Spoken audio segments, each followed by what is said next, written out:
நான் உங்களில் ஒருத்தி பேசுகிறேங்க. இன்றைக்கி நம்ம பண்ண போகிறது கோதுமை ரவை உப்புமாங்க. உப்புமானாலே அப்படியே தெரிச்சிடாதீங்க, ஸ்வைப் பண்ணிட்டு போயிடாதீங்க. வீடியோக்குள்ளே வாங்க போகலாம்.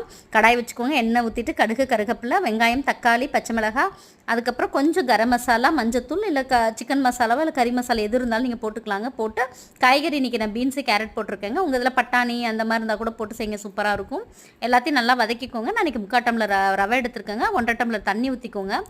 ஊற்றி தண்ணி நல்லா கொதிக்கட்டுங்க. அந்த தண்ணியில் இந்த காய்கறி நல்லா வெந்துருங்க. காய்கறி வெந்ததுக்கப்புறம் இந்த ஸ்டேஜ் இந்த அளவுக்கு சுண்டதுக்கப்புறம் ரவையை போடுங்கங்க. ரவையை போட்டு ஒரு 10 to 15 நிமிஷம் ஸ்லோ ஃப்ளேம்லேயே வேக வைங்கங்க. அது நல்லா சிம்லேயே வச்சு வேக வச்சிங்கன்னா ரவை நல்லா வெந்துருங்க.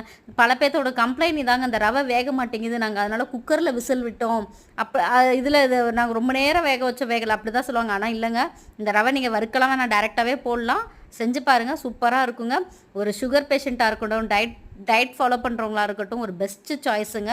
வீடியோ பிடிச்சிருந்தால் லைக் பண்ணுங்கள். என் சேனலை மறக்காமல்